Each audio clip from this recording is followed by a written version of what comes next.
Eh? Eh?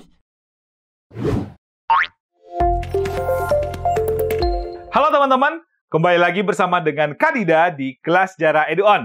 Kalau dengan Kadida berarti kan harus siap-siap ya, karena kita akan kembali ke masa lalu. Tanpa berlama-lama, mari kita mulai.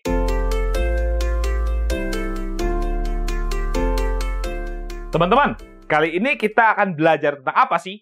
Oke, jadi kali ini kita akan belajar mengenai perjuangan meraih kemerdekaan di masa pendudukan Jepang. Kalau kita melihat mengenai perjuangan meraih kemerdekaan, kita perlu juga melihat bahwasannya materi ini adalah merupakan kelanjutan dari dua materi sebelumnya mengenai pendudukan Jepang di Indonesia, yaitu lahirnya imperialisme dari Jepang hingga dampak pendudukan Jepang di Indonesia. Dan selanjutnya kita akan melihat mengenai bagaimana sih perjuangan-perjuangan dari tokoh-tokoh di Indonesia untuk bisa meraih kemerdekaan, terutama juga memanfaatkan Jepang di dalam upayanya untuk bisa mendapatkan kebebasan bagi seluruh bangsa Indonesia. Untuk bisa memahami materi ini, seperti biasa ya teman-teman, kita akan melihat dulu mengenai peta konsep. Apa aja sih yang akan kita pelajari atau apa aja sih konsep-konsep yang penting yang nantinya akan kita pelajari di dalam materi perjuangan meraih kemerdekaan di masa pendudukan Jepang ini? Oke, yang pertama nantinya kita akan melihat mengenai bentuk dari gerakan kooperatif yang nantinya adalah sebagai sebuah gerakan kerjasama terhadap pihak Jepang untuk bisa bekerja sama dan memanfaatkan Jepang dengan cara bekerja sama agar bisa meraih kemerdekaan. Setidaknya kita akan mengenal ada dua organisasi yang nantinya merupakan wujud dari gerakan kooperatif. Seperti yang pertama ada Putra dan juga yang kedua adalah Chuo Sangiin. Ini yang terkait dengan gerakan kooperatif. Sedangkan untuk gerakan bawah tanah yang kedua adalah sebuah gerakan yang nantinya bertujuan untuk bisa mencari informasi-informasi mengenai situasi politik dan juga situasi perang Jepang. Sehingga nantinya bisa dimanfaatkan bahwa suatu saat akan dimanfaatkan untuk bisa meraih kemerdekaan. Di mana nantinya gerakan bawah tanah ini kita akan melihat bahwasanya beberapa tokoh-tokoh yang ada di Indonesia ini mencoba untuk melakukan gerakan yang secara tertutup dan juga rahasia. Nanti kita akan kenal ada tiga ya. Ada kelompok Sukarni, ada kelompok Ahmad Subarjo, dan yang terakhir adalah kelompok Syahrir. Sebagai bagian dari gerakan bawah tanah atau gerakan underground. Dan yang ketiga atau yang terakhir adalah kita akan melihat mengenai perjuangan angkat senjata sebagai bagian dari reaksi-reaksi terhadap kebijakan-kebijakan Jepang yang setidaknya banyak merugikan bagi bangsa Indonesia. Kita akan melihat berbagai macam bentuk perjuangan angkat senjata seperti dari daerah. Yang pertama ada dari daerah Aceh, ada juga dari daerah Tasikmalaya, ada juga dari daerah Indramayu, dan juga pemberontakan yang dilakukan oleh PETA yang nantinya mencoba untuk bisa memerdekakan bangsa Indonesia sehingga nantinya kita bisa lihat bahwasannya perjuangan meraih kemerdekaan di masa pendudukan Jepang adalah juga menjadi bagian yang tidak bisa terlepas untuk bisa meraih kemerdekaan bagi bangsa Indonesia. Nah, itulah teman-teman mengenai peta konsep yang akan kita pelajari di dalam materi perjuangan meraih kemerdekaan di masa pendudukan Jepang. Kalau gitu, mari kita mulai. Teman-teman, yuk kita akan mulai dari konsep yang pertama mengenai perjuangan meraih kemerdekaan di masa pendudukan Jepang. Yaitu kita akan melihat mengenai gerakan kooperatif. Dan kalau kita untuk membahas mengenai gerakan kooperatif, kita perlu pahami dulu definisi dari gerakan kooperatif di masa pendudukan Jepang. Seperti apa?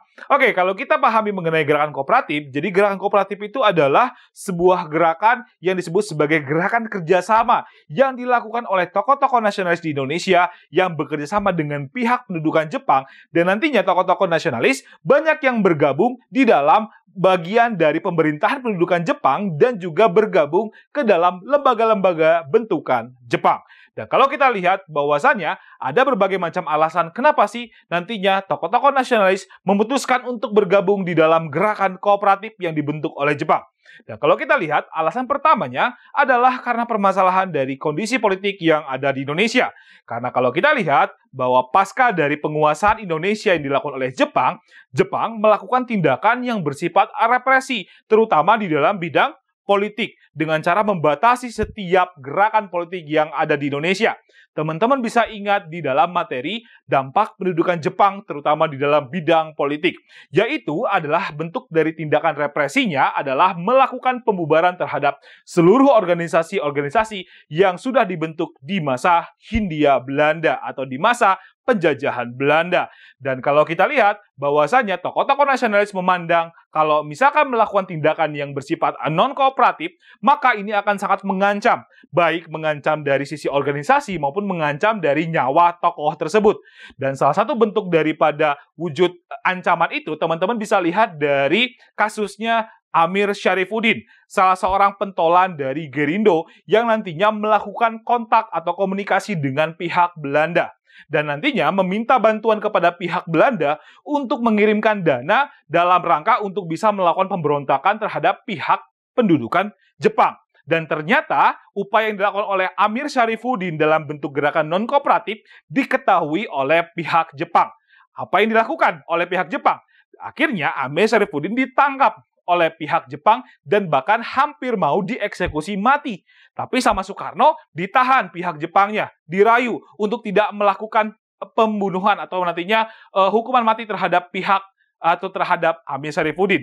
Dan inilah yang nantinya menjadi salah satu bentuk bahwasanya segala bentuk tindakan non-kooperatif ini akan berbahaya baik bagi organisasi maupun bagi tokoh tersebut. Oke, itu adalah alasan pertama kenapa nantinya tokoh-tokoh nasional memutuskan untuk melakukan gerakan kooperatif. Dan alasan kedua, kenapa nantinya tokoh-tokoh nasional memutuskan untuk masuk dalam gerakan kooperatif, ini juga tidak bisa terlepas dari keputusan Jepang atau kebijakan Jepang di Indonesia, yaitu nantinya adalah Jepang ini nantinya adalah sebuah negara yang membuka akses atau membuka kerjasama kepada seluruh tokoh-tokoh nasional untuk membantu pihak Jepang dalam memenangkan Perang Dunia Kedua. Terutama salah satu bentuk daripada terbukanya akses bagi kerjasama terhadap pihak tokoh nasional adalah propaganda yang dikenal dengan namanya propaganda saudara tua. Teman-teman ingat ya, bahwa Jepang itu kan selalu mempropagandakan bahwa Jepang adalah sebagai saudara tuanya Indonesia. Karena sebagai kakak, maka nantinya Jepang berusaha untuk apa?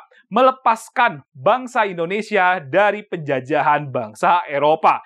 Dan inilah yang mengakibatkan tokoh-tokoh nasional mulai menganggap Jepang sebagai salah satu negara yang bisa diajak kerjasama untuk bisa meraih kemerdekaan bagi bangsa Indonesia. Karena tokoh-tokoh nasional melihat bahwasanya ada kesempatan yang lebih besar ketika bekerjasama dengan pihak Jepang dibanding harus bekerjasama dengan pihak Belanda. Karena Jepang menjanjikan kemerdekaan bagi bangsa Indonesia. Dan inilah yang menjadi salah satu landasan kenapa akhirnya tokoh-tokoh nasional memutuskan untuk bergabung di dalam gerakan kooperatif. Dan selanjutnya teman-teman, kita akan melihat mengenai bentuk dari gerakan kooperatif seperti apa. Oke, yang pertama adalah kita akan melihat mengenai bentuk gerakan kooperatif yang dikenal dengan sebutannya PUTRA atau dikenal dengan namanya Pusat Tenaga Rakyat. Teman-teman masih ingat ya, ini adalah materi yang sudah kita juga bahas di dalam dampak pendudukan Jepang, terutama mengenai organisasi propaganda Jepang. Dan teman-teman ingat bahwasanya PUTRA adalah organisasi yang dibentuk atau nantinya dipimpin oleh tokoh yang dikenal dengan namanya 4 serangkai.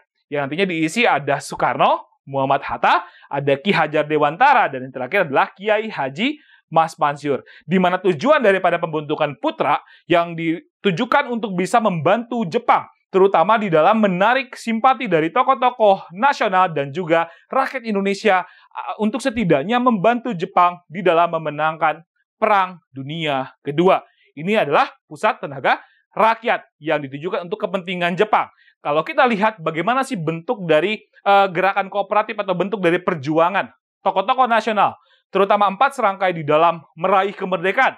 Oke, kita akan melihat mengenai bentuk gerakan dari PUTRA itu sendiri. Dan PUTRA, kalau kita lihat dalam bentuk gerakannya, ketika dibentuk pertama kali oleh pihak Jepang, ternyata PUTRA ini mendapatkan sambutan yang sangat besar dari ormas-ormas yang ada di Indonesia, berbanding terbalik dengan gerakan 3A yang muncul sebelum PUTRA. Dan kalau kita lihat bahwa sambutan besar ini nantinya ada berbagai macam organisasi, seperti ada Persatuan Guru Indonesia, ada juga persatuan dari pegawai, pos, telegram, dan juga telepon. Dan juga ada beberapa dari ikatan besar dari istri Indonesia dan beberapa organisasi-organisasi pemuda yang mendukung terbentuknya Putra karena melihat dari 4 serangkai tadi. Dan kalau kita lihat bahwasanya 4 serangkai, Soekarno, Hatta, terus juga Ki Hajar Dewantara, dan terakhir adalah Kiai Haji Mas Mansur, memanfaatkan karismanya untuk bisa melakukan berbagai macam gerakan-gerakan yang untuk kepentingan dari bangsa Indonesia. Yang nantinya adalah salah satu bentuk upayanya adalah menyampaikan ide-ide nasionalisme di dalam media massa dan juga rapat umum. Media massanya yang digunakan adalah media massanya Jepang dan rapat-rapat umum yang diselenggarakan oleh Putra. Dan di situ nantinya Putra melakukan berbagai macam penyampaian ide-ide nasionalismenya. Dan kalau kita lihat bagaimana sih respon dari Jepang? Nah, Jepang sudah pasti ya bahwasanya karena Putra awalnya adalah untuk kepentingan Jepang, tapi ternyata malah menjadi keuntungan bagi pihak Indonesia. Sehingga akhirnya Putra dibubarkan karena dianggap lebih menguntungkan bagi pihak Indonesia. Dan itulah salah satu hal yang kita bisa lihat dari bentuk gerakan kooperatif yang kita kenal sebagai Putra. Walaupun nantinya Putra digantikan oleh Jawa Hakokai. Oke, ini adalah mengenai gerakan kooperatif yang pertama yang kita kenal sebagai Putra. Nah, oke, selanjutnya lagi teman-teman, selain adanya Putra, juga nantinya kita akan mengenal bentuk dari gerakan kooperatif yang dikenal sebagai namanya adalah Chuo Sang-in atau disebutnya sebagai Dewan Pertimbangan Pusat. Kalau kita lihat teman-teman, bahwa secara konsep dasar, Chuo Sang-in ini memiliki kemiripan dengan organisasi yang juga sudah dibentuk di masa penjajahan Belanda. Teman-teman ingat, ada yang namanya Volksraad.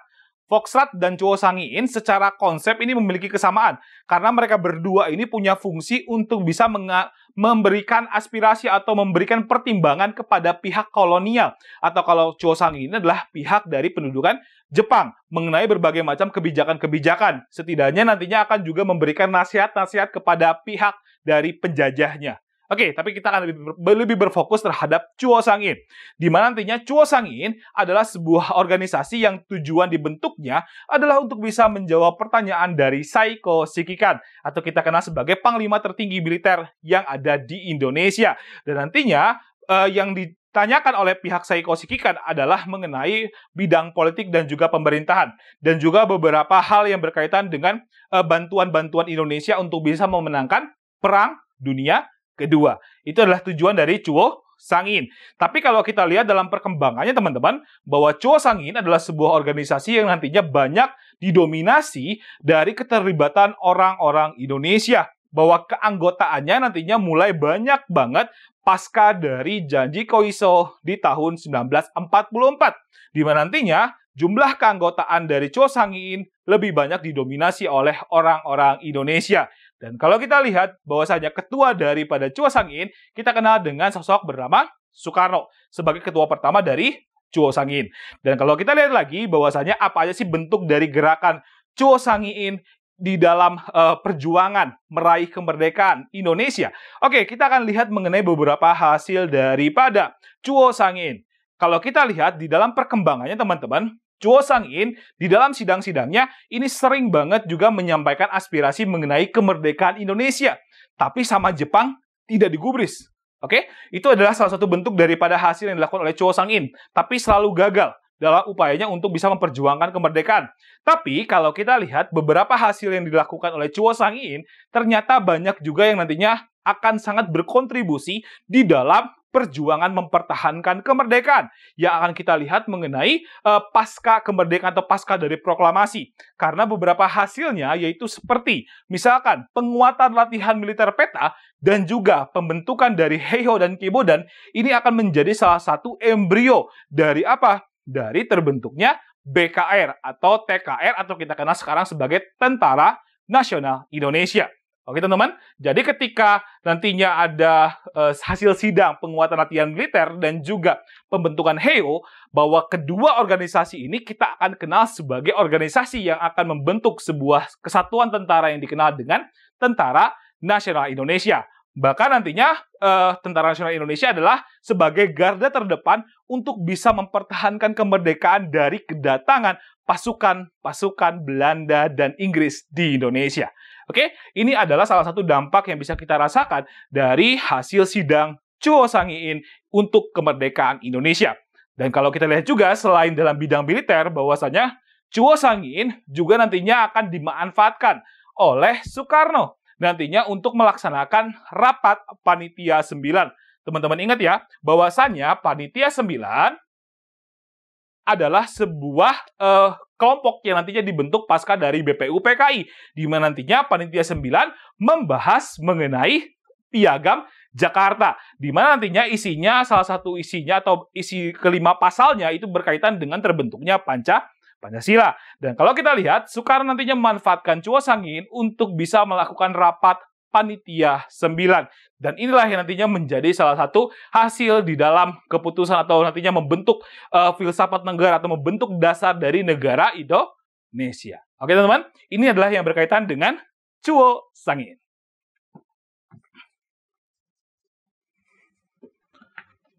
Oke teman-teman, gimana? Mudah kan mengenai gerakan kooperatif? Nah selanjutnya teman-teman, kita akan melihat mengenai gerakan bawah tanah. Maka dari itu, yuk kita lanjut. Teman-teman, mari kita akan membahas konsep yang kedua, yaitu kita akan melihat mengenai kemunculan dari gerakan bawah tanah dalam upayanya juga untuk bisa meraih kemerdekaan bagi bangsa Indonesia dari pendudukan Jepang.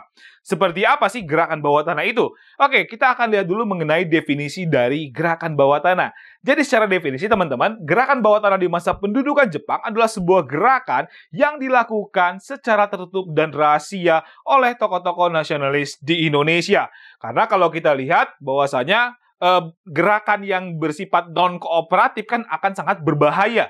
Maka dari itu, salah satu cara alternatif yang dilakukan oleh tokoh-tokoh nasional adalah melakukan gerakan bawah tanah secara tertutup dan juga rahasia, di mana nantinya tokoh-tokoh yang terlibat di dalam gerakan bawah tanah mayoritas adalah tokoh-tokoh yang juga terlibat di dalam pemerintahan pendudukan Jepang sebagai pegawai pemerintahan pendudukan. Yaitu kita kenal dengan tokoh-tokohnya seperti Sukarni, Ahmad Subarjo, dan juga beberapa tokoh-tokoh lain yang terlibat di dalam gerakan bawah tanah. Maka dari itu teman-teman, mari kita akan melihat berbagai macam kelompok-kelompok yang muncul di gerakan bawah tanah ini. Seperti apa? Oke, kita akan lihat dari gerakan bawah tanah atau kelompok pertama, yaitu nantinya dikenal sebagai kelompok Sukarni. Jadi, kelompok Sukarni ini adalah kelompok yang dipimpin oleh Sukarni sendiri, yang nantinya Sukarni sendiri kalau kita lihat di secara background pendidikan dan juga background dari jabatannya di masa pendudukan Jepang, Sukarni ini adalah seorang pegawai dari Sedenbu atau pegawai dari Barisan Propaganda Jepang. Dan Sukarni nantinya memanfaatkan statusnya sebagai pegawai Sedenbu untuk bisa mencari informasi mengenai Jepang, bahkan juga nantinya berhasil juga mengelabui Jepang untuk bisa melakukan berbagai macam gerakan-gerakan bawah tanah. Dan akhirnya kalau kita lihat, Sukarni juga nantinya berhasil untuk menghimpun beberapa tokoh-tokoh mantan dari partai-partai yang sudah muncul di masa pergerakan nasional. Seperti ada Partai Parindra, ada juga Gerindo, dan juga Indonesia Muda. Dan kalau kita lihat bahwa tokoh-tokoh yang nantinya terlibat di dalam kelompok Sukarni itu seperti Muhammad Yamin, ada Adam Malik, ada juga Kusnaini, ada juga Pandu Wiguna, dan juga Maruto Niti Miharjo. Oke, ini adalah beberapa adalah mantan dari Gerindo, Parindra, dan juga Indonesia Muda. Di mana kalau kita lihat bahwasannya kelompok Sukarni adalah kelompok yang nantinya mencoba untuk melakukan gerakan bawah tanahnya. Itu seperti yang pertama adalah mencoba untuk merubah Hotel Schomper menjadi Gedung Menteng 31. Jadi nantinya Gedung Menteng 31 adalah sebuah gedung yang menjadi basis dari gerakan bawah tanahnya Sukarni, dan akhirnya Sukarni itu membentuk sebuah bisa dikatakan sebagai kelompok yang nantinya dikenal dengan namanya Asrama Angkatan Baru Indonesia. Jadi Asrama Angkatan Baru Indonesia ini adalah sebuah kelompok yang nantinya dibentuk untuk mengelabui pihak Jepang.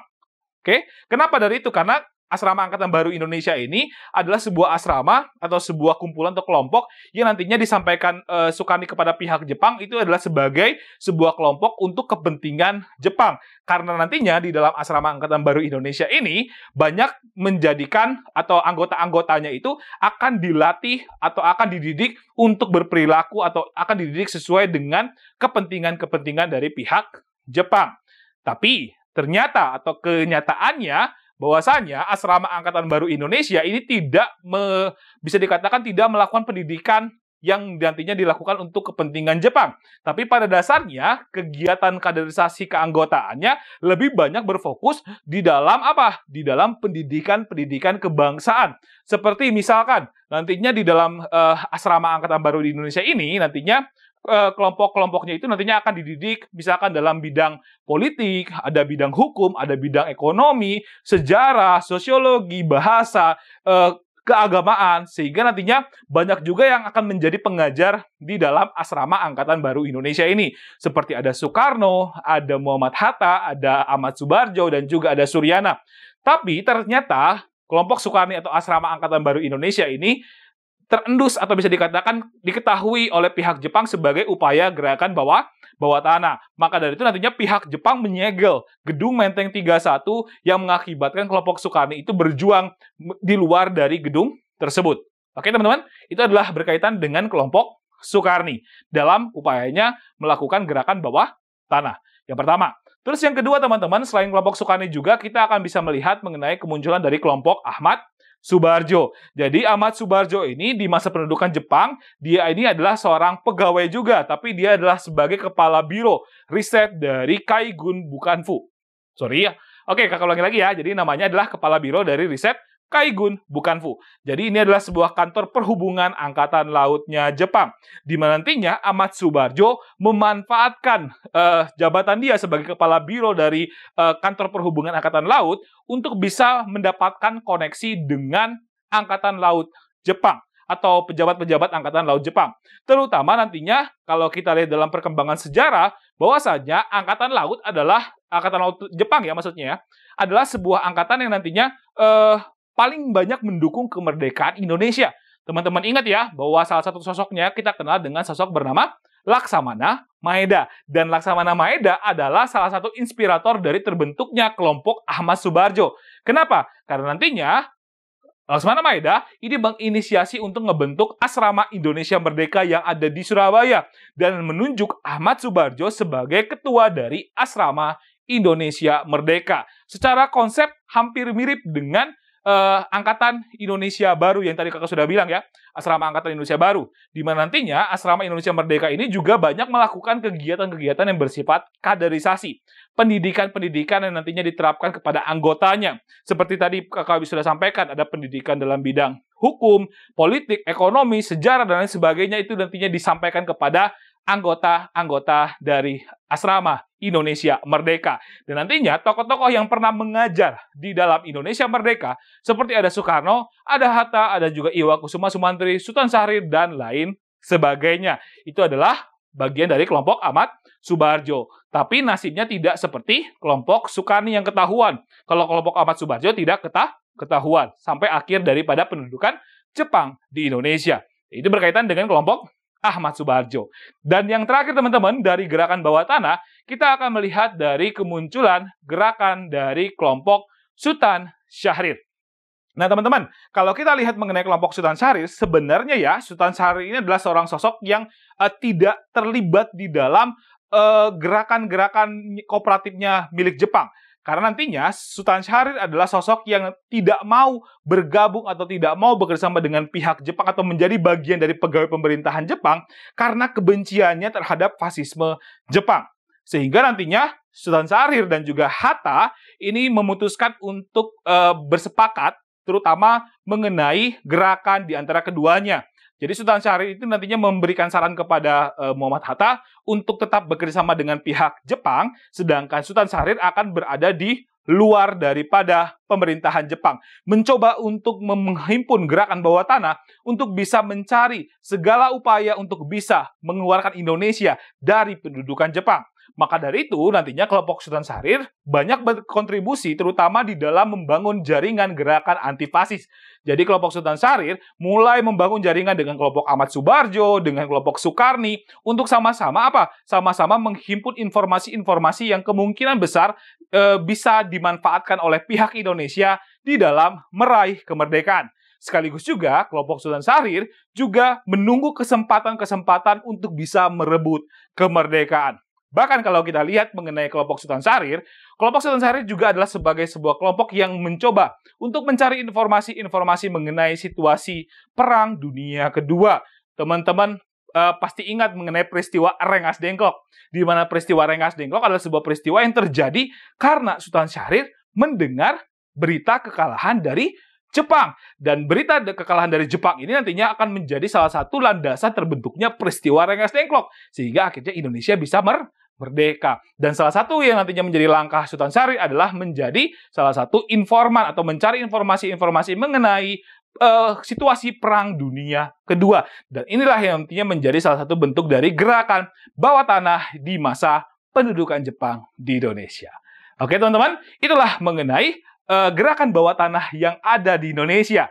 Nah, selanjutnya teman-teman, kita akan melihat mengenai perjuangan angkat senjata untuk melawan pendudukan Jepang di Indonesia. Teman-teman, mari kita akan bahas mengenai konsep yang ketiga, yaitu kita akan melihat mengenai perjuangan angkat senjata sebagai bagian yang tidak bisa terlepas dari upaya untuk bisa meraih kemerdekaan di masa pendudukan Jepang. Oke teman-teman, jadi untuk bisa membahas mengenai perjuangan angkat senjata, teman-teman harus juga memahami dulu mengenai gambaran umum kenapa sih rakyat-rakyat di daerah akhirnya memutuskan untuk berperang dengan Jepang. Seperti yang kita tahu ya, bahwasanya kebijakan Jepang adalah sebuah kebijakan yang paling banyaknya adalah banyak menyiksa rakyat di Indonesia. Terutama kebijakan-kebijakan yang berkaitan dengan penyerahan hasil bumi maupun tenaga kerja. Dan itulah yang nantinya akan menjadi faktor utama rakyat-rakyat di daerah akhirnya memutuskan untuk berperang terhadap pendudukan Jepang. Setidaknya teman-teman, kita akan melihat ada 4 perlawanan terhadap pihak Jepang yang nantinya muncul di masa pendudukan Jepang ini. Yang pertama kali kita bahas adalah kemunculan dari perlawanan Chot Plieng atau perlawanan dari rakyat Chot Plieng yang berasal dari Aceh yang nantinya menjadi tokoh sentral dari perlawanan rakyat Chot Plieng. Kita kenal dengan sosok bernama Tengku Abdul Jalil, seorang guru agama yang nantinya banyak berkontribusi di dalam pengajaran agama Islam di wilayah Chot Plieng. Yang jadi masalah adalah kenapa sih perlawanan Chot Plieng ini bisa muncul? Oke, kalau kita lihat bahwasannya latar belakang yang nantinya menjadikan perlawanan Chot Plieng ini muncul itu adalah akibat dari kegagalan Jepang di dalam membujuk Tengku Abdul Jalil dan juga rakyat Aceh untuk bisa mendukung Jepang. Terutama bentuk dukungan yang diminta sama Jepang adalah mengenai pengerahan tenaga kerja dan juga penyerahan hasil bumi. Karena Tengku Abdul Jalil menolak kebijakan tersebut atau kerjasama tersebut, ini berdampak terhadap kemungkinan bahwa Jepang akan melakukan serangan atau akan melakukan penghabisan terhadap pasukan atau terhadap Tengku Abdul Jalil. Sehingga kalau kita lihat bahwasannya Jepang akhirnya melakukan tindakan awalnya dengan cara melakukan serangan ke masjid di wilayah Chot Plieng. Di waktu subuh ketika jemaat sholat subuh sedang melaksanakan sholat. Yang jadi masalah adalah ternyata dalam penyerangan tersebut, Jepang membakar masjid di wilayah Chot Plieng dan nantinya membunuh jemaat sholatnya. Sehingga ini berdampak terhadap kemarahan dari rakyat Chot Plieng yang nantinya mencoba untuk juga melawan pemerintahan pendudukan Jepang. Dan akhirnya berhasil dalam serangan pertama, rakyat Chot Plieng untuk bisa menahan serangan dari pasukan Jepang. Dan Jepang itu mencoba lagi untuk menyerang di dalam serangan kedua. Tapi ternyata juga berhasil untuk ditahan oleh pasukan Chot Plieng. Tapi dalam serangan ketiga, penyerangan yang dilakukan oleh Jepang ini ternyata berhasil untuk bisa mengepung wilayah Chot Plieng yang berdampak terhadap kematian dari Tengku Abdul Jalil dan juga beberapa pengikutnya yang tertembak dalam insiden pengepungan yang dilakukan oleh Jepang. Dan ketika tewasnya dari Tengku Abdul Jalil, ini akan mengakhiri perlawanan dari rakyat Chot Plieng. Oke teman-teman, itu adalah mengenai perlawanan dari Chot Plieng atau perlawanan dari rakyat Chot Plieng yang nantinya dipimpin oleh Tengku Abdul Jalil. Itu yang pertama. Terus yang kedua teman-teman, kita juga akan melihat mengenai kemunculan dari perlawanan rakyat Sukamana yang tepatnya sekarang ada di wilayah Tasikmalaya di Jawa Barat. Di mana nantinya yang akan memimpin perlawanan rakyat Sukamana ini adalah sosok yang bernama Kiai Haji Zainal Mustafa, seorang pimpinan dari pondok pesantren di wilayah Sukamana yang nantinya melakukan perlawanan terhadap pemerintahan pendudukan Jepang itu diakibatkan oleh beberapa faktor. Seperti kalau kita lihat dari latar belakangnya, yang pertama adalah permasalahan dari kebijakan penyerahan padi dan beras kepada Jepang. Seperti yang kita tahu ya, bahwa kebijakan penyerahan padi dan beras ini juga banyak banget menyiksa bagi rakyat Indonesia. Karena nantinya banyak rakyat Indonesia yang kelaparan akibat dari kebijakan penyerahan padi dan beras ini. Terus yang kedua juga yang mengakibatkan kemunculan dari perlawanan rakyat Sukamana itu adalah akibat dari sebuah kebijakan yang dianggap musyrik, yang dianggap syirik oleh Kiai Haji Zainal Mustafa. Yaitu kebijakan yang dikenal dengan sebutannya adalah sekere. Teman-teman pasti ingat ya, sekere itu adalah sebuah kebijakan yang mengharuskan kepada rakyat di wilayah penguasaan Jepang itu harus menundukkan kepalanya setiap jam 9 pagi. Jadi nundukin kepala setiap jam 9 pagi untuk menghormati Kaisar Jepang yang kita kenal dengan namanya Kaisar Hirohito. Jadi Kaisar Jepang dianggap sebagai keturunan dari dewa matahari, Amaterasu Omikami. Dan ini yang nantinya mengakibatkan Kiai Haji Zainal Mustafa menganggap kebijakan sekere ini dianggap sebagai kebijakan syirik karena nantinya menyembah selain kepada Tuhan Yang Maha Esa. Dan itulah yang mengakibatkan Kiai Haji Zainal Mustafa ini memutuskan untuk melakukan berbagai macam upaya agar kebijakan-kebijakan tersebut tidak pernah terlaksana. Dan salah satunya adalah menolak kebijakan-kebijakan tersebut di wilayah Sukamana. Dan ini yang mengakibatkan nantinya tentara Jepang ini mulai mengawasi gerak-gerik dari pesantrennya Kiai Haji Zainal Mustafa. Dan salah satu bentuk dari pengawasannya adalah mengirim Kenpetai atau polisi rahasia sebagai sebuah kesatuan yang nantinya akan mengawasi gerak-gerik dari Kiai Haji Zainal Mustafa. Bahkan di tanggal 23 Februari tahun 1944 sempat ada bentrok antara Kenpetai dengan santrinya Kiai Haji Zainal Mustafa. Dalam bentrok tersebut, nantinya santri Kiai Haji Zainal Mustafa berhasil untuk merebut senjata dari pasukan Kenpetai yang berdampak terhadap kemungkinan bahwa cepat atau lambat Jepang pasti akan menyerang dari pondok pesantren Kiai Haji Zainal Mustafa. Dan itulah yang nantinya mengakibatkan Kiai Haji Zainal Mustafa terutama nantinya di tanggal 25 Februari di tahun 1944 ketika sedang melaksanakan sholat Jumat, memberitahukan atau setidaknya memberikan pilihan kepada santri-santrinya. Santri-santrinya boleh memilih, mau ikut dengan Kiai Haji Zainal Mustafa untuk melawan pendudukan Jepang atau tidak, dan pulang ke tempatnya masing-masing. Dan ternyata santri-santri yang nantinya menjadi bagian dari Kiai Haji Zainal Mustafa memutuskan untuk ikut di dalam perlawanan melawan pendudukan Jepang. Maka setelah selesai sholat Jumat, ketika pasukan Jepang datang ke wilayah pesantren Kiai Haji Zainal Mustafa, maka pecahlah perang antara pondok pesantren Kiai Haji Zainal Mustafa dengan pasukan Jepang. Tapi seperti halnya juga dengan perlawanan sebelumnya, bahwa perlawanan dari rakyat Sukamana yang terbatas persenjataannya juga harus berakhir. Dan perlawanan ini nantinya sudah mulai muncul dari bulan Februari, baru selesai di bulan Oktober. Dan kalau kita lihat bahwasannya akhir dari perlawanan rakyat Sukamana juga sama seperti perlawanan dari rakyat Chotplieng, di mana nantinya Kiai Haji Zainal Mustafa tertangkap dan akhirnya dijatuhi hukuman mati. Dan itulah yang nantinya mengakhiri perlawanan dari rakyat Sukamana terhadap pendudukan Jepang. Oke teman-teman, itulah dua hal atau dua peristiwa yang muncul dari perjuangan angkat senjata. Selanjutnya teman-teman, kita akan melihat mengenai perlawanan dari rakyat Indramayu dan juga pemberontakan PETA. Teman-teman, mari kita akan lanjutkan kembali mengenai perjuangan angkat senjata. Tapi kita akan melihat mengenai perlawanan dari daerah lain, yaitu kita akan melihat kemunculan dari perlawanan rakyat Indramayu terhadap pendudukan Jepang.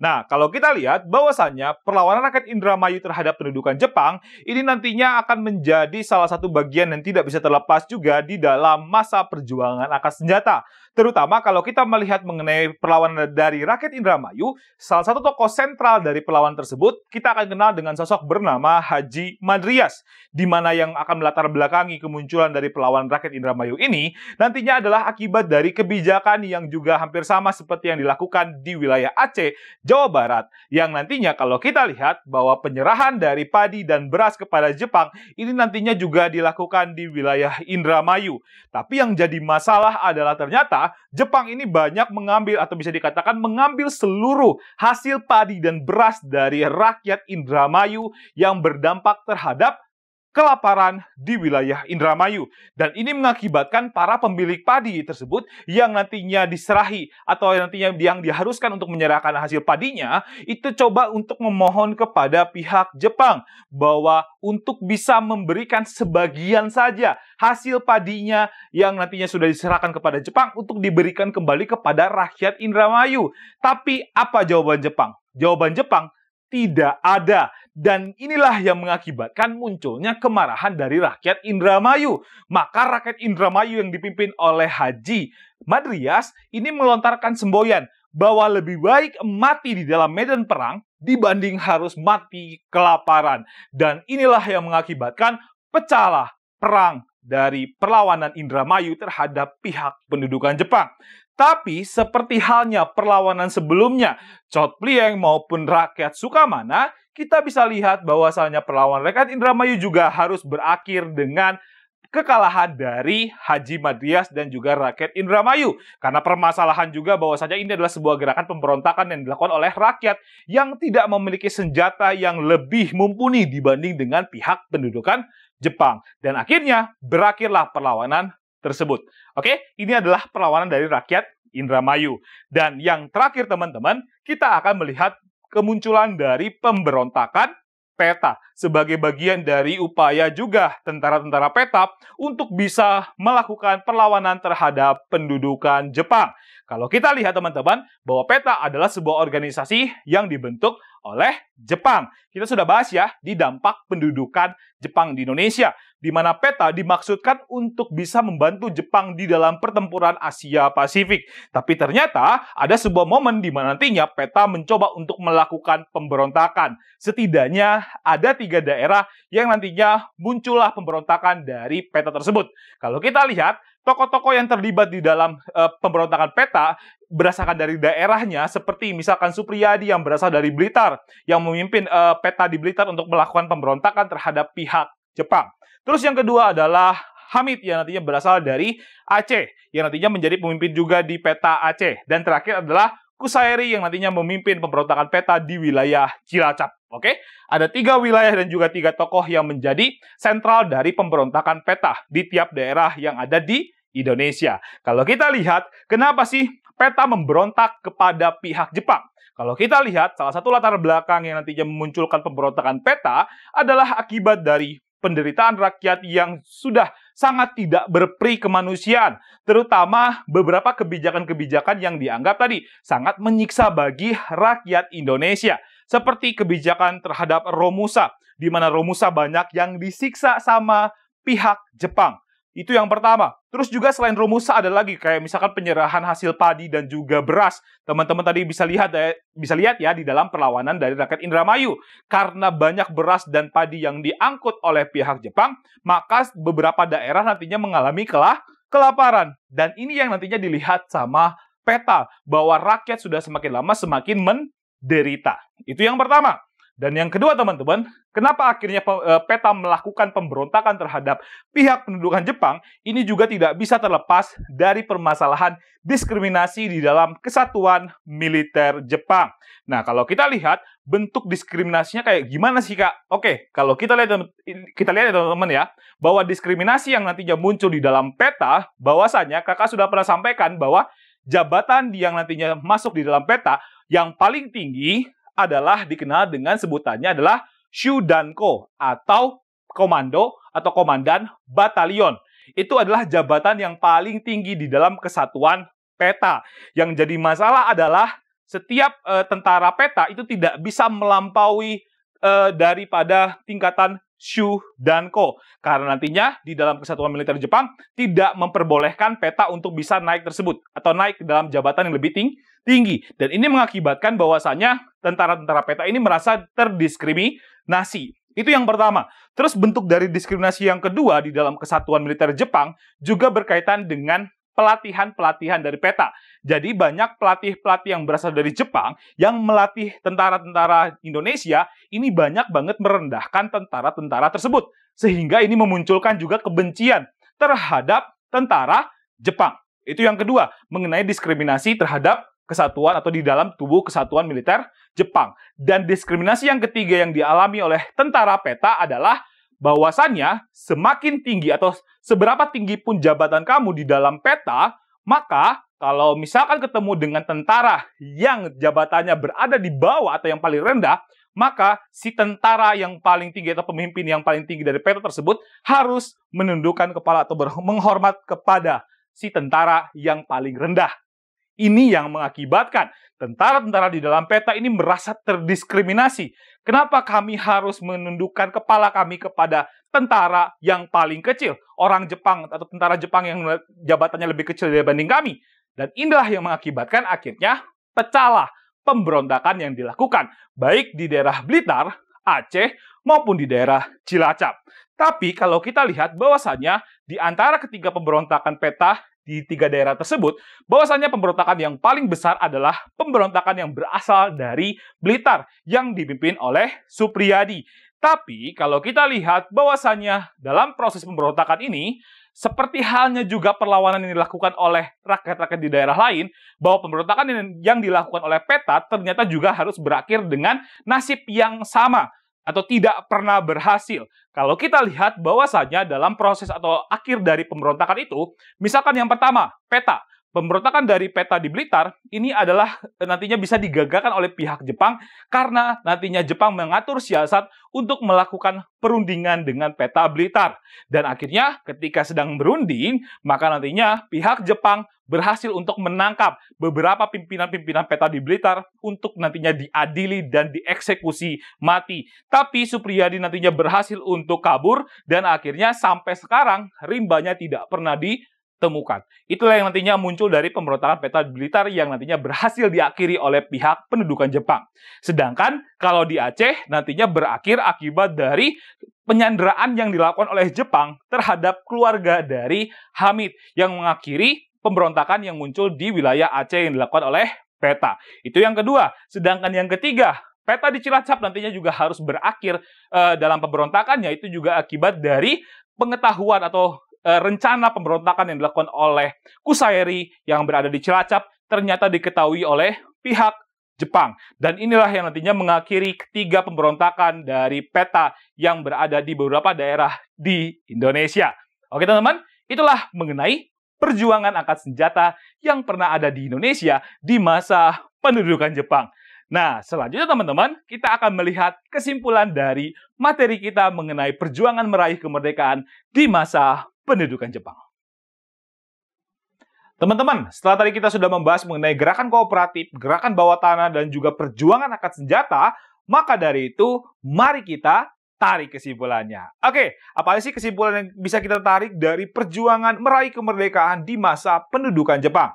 Setidaknya yang bisa kita simpulkan dari yang pertama, yaitu adalah gerakan kooperatif. Bahwasanya gerakan kooperatif ini adalah sebuah gerakan yang nantinya bertujuan untuk bisa bekerjasama dengan pemerintahan militer Jepang yang nantinya akan dilakukan oleh beberapa tokoh-tokoh nasionalis di Indonesia. Karena menganggap bahwasanya Jepang bisa dimanfaatkan untuk bisa meraih kemerdekaan bagi bangsa Indonesia. Dan kalau kita lihat bahwasannya di era gerakan kooperatif ini nantinya kita akan lihat ada organisasi Putra dan juga Chuo Sangiin yang nantinya akan memanfaatkan situasi pendudukan Jepang di Indonesia untuk bisa juga sekaligus menanamkan ide-ide nasionalismenya di dalam upaya-upaya organisasi tersebut. Seperti Putra yang tadi kakak sudah sampaikan, bahwasanya tokoh-tokoh seperti Soekarno, Hatta ini sering banget mengajarkan juga terkait dengan ide-ide kebangsaan dan nasionalisme di dalam organisasi Putra. Chuo Sangiin sering banget memberikan atau bisa dikatakan melontarkan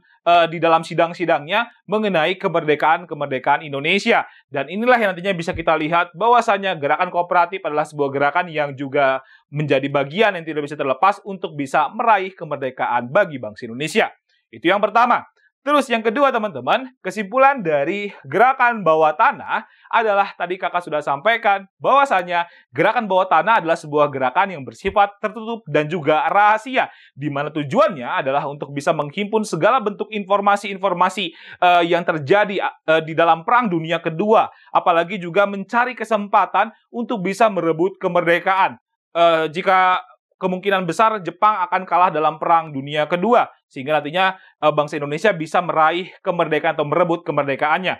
Dan juga kalau kita lihat dalam beberapa kelompok-kelompok yang terbentuk, mereka juga mencoba untuk melatih para pemuda-pemuda dalam hal kursus-kursus pendidikan. Seperti tadi kakak sudah sampaikan, pendidikannya dari bentuknya ada hukum, ada bentuk pendidikan untuk pendidikan politik, ekonomi, sosial, sejarah, dan lain sebagainya. Ini menjadi bagian tidak bisa terlepas dari upaya pendidikan nasionalisme dan juga kebangsaan. Di mana tadi kita sudah mengenal ada setidaknya 3 kelompok yang muncul di gerakan bawah tanah, yaitu adalah kelompok Sukarni, ada kelompok Ahmad Subarjo, dan yang terakhir adalah Sultan Syahrir. Itu mengenai kesimpulan dari gerakan bawah tanah. Terus, yang ketiga atau yang terakhir, kesimpulan mengenai perjuangan angkat senjata, di mana nantinya perjuangan angkat senjata ini adalah sebuah perjuangan yang nantinya terjadi akibat dari reaksi rakyat Indonesia di beberapa daerah terhadap kebijakan-kebijakan Jepang yang dianggap menyengsarakan rakyat. Teman-teman tadi bisa lihat ya, bahwa ada beberapa kebijakan seperti pengumpulan padi, ada juga kebijakan sekere, penghormatan terhadap matahari terbit, itu juga menjadi salah satu hal yang nanti tidak bisa terlepas dari reaksi rakyat yang merasa bahwa kebijakan Jepang ini sangat menyulitkan dan menyengsarakan bagi rakyat Indonesia. Sehingga nantinya kita lihat ada berbagai macam perlawanan seperti perlawanan dari Aceh yang dipimpin oleh Teku Abdul Jalil, dari perlawanan Chot Plieng, ada juga perlawanan dari rakyat Sukamana di Tasikmalaya, pimpinan dari Kiai Haji Zainal Mustafa, juga kita lihat ada perlawanan dari rakyat Indramayu dari Haji Madrias, dan juga yang terakhir adalah pemberontakan PETA. Oke teman-teman, ini adalah perjuangan angkat senjata. Kesimpulannya yang bisa kita tarik dari materi mengenai perjuangan meraih kemerdekaan dari bangsa Indonesia untuk bisa merebut kemerdekaan dari bangsa Jepang. Oke teman-teman, karena waktu kita sudah habis, kalau gitu teman-teman tetap semangat, tetap belajar, dan tetap ikuti kelas sejarah di EduOn, karena bersama dengan Kak Dida, kita pasti akan belajar sejarah yang sudah pasti menyenangkan.